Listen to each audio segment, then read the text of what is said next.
Stanley Kwan est un cinéaste hongkongais.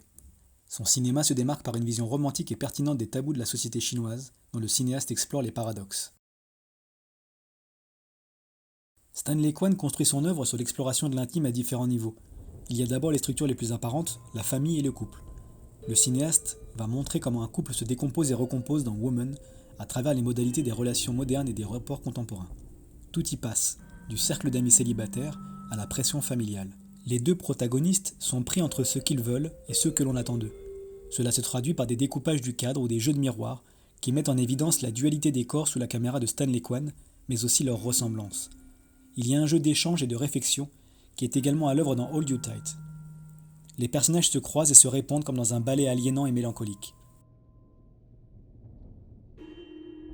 Love into Waste est traversé d'un mal-être urbain, où Hong Kong est un personnage à part entière, symbolisant l'étouffement intime, social et économique de la jeunesse locale, dans une esthétique terne qui sclérose sa trame policière.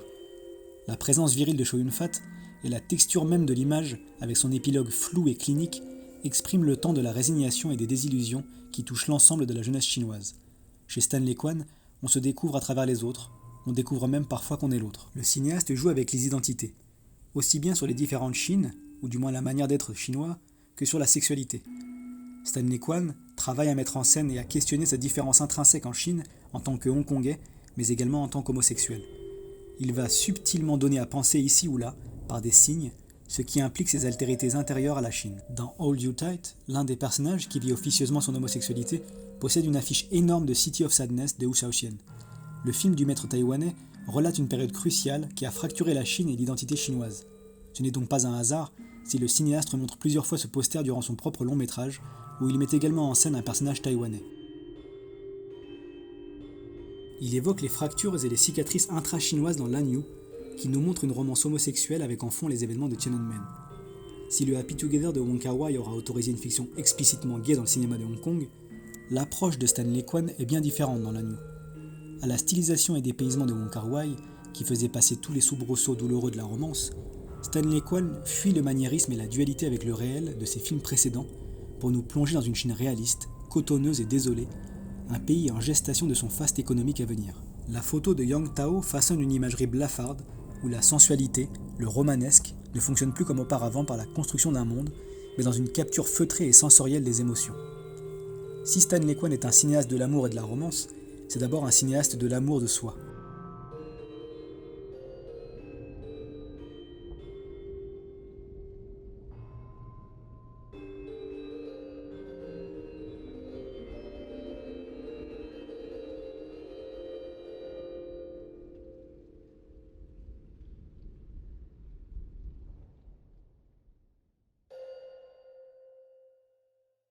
Le soi allégorique pour la Chine et le soi individuel, qu'il faut accepter et revendiquer malgré tout.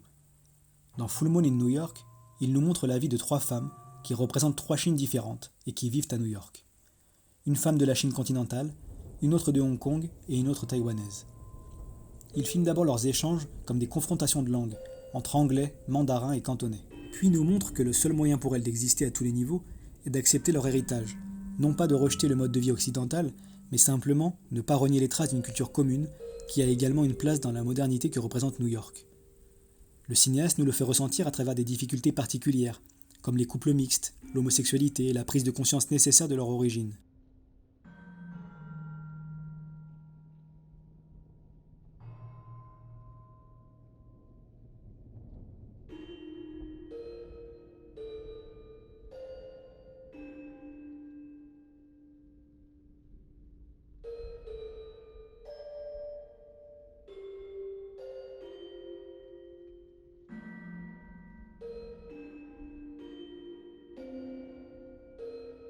Stanley Kwan met en scène une altérité pour opérer une réconciliation à travers le cinéma, avec lui-même, mais également avec l'histoire. Il y a l'histoire du trouble passé de Hong Kong, avec les fantômes romantiques de Rouge, mais également l'histoire des images de la Chine, donc du cinéma chinois, avec le monumental Center Stage. Dans Rouge, le cadre historique magnifie les moindres frémissements d'une romance interdite, l'écrin chatoyant, la caméra virevoltante et le marivaudage muet et ou explicite, exprimant subtilement l'intensité des sentiments. Le leitmotiv du passé douloureux mais ardent est même double ici, puisqu'au désenchantement du présent contenu dans l'intrigue s'ajoute celui extradigétique du couple Leslie Cheung-Anita Mui, fantôme à l'écran comme dans nos vies de cinéphiles.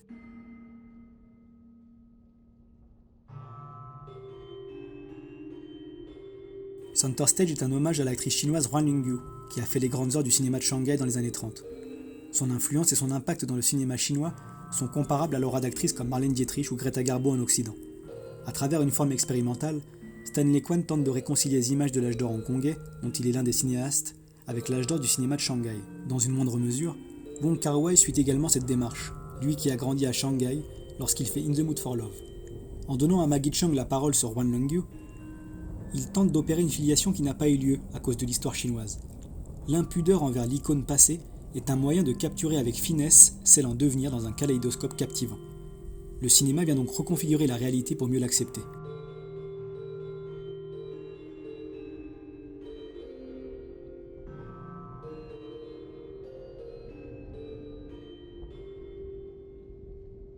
Stanley Kwan met en évidence les différences qui séparent les héritiers d'une même culture.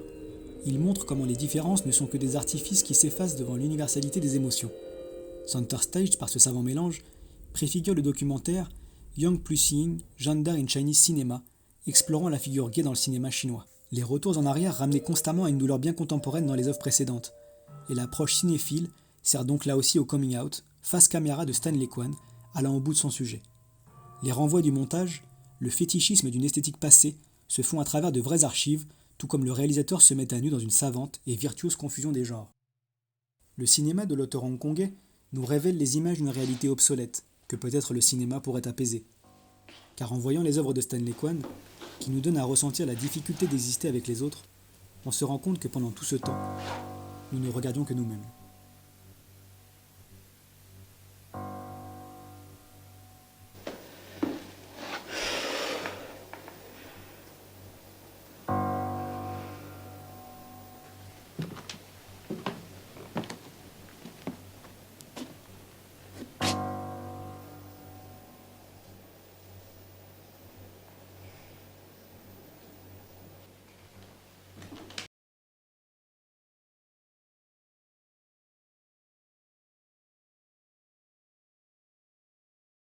So? You can buy it now, dear, and give Buck away with every package.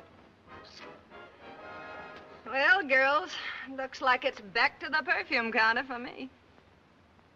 And by the way, there's a name for you ladies, but it isn't used in high society, outside of a kennel. So long, ladies. Oh,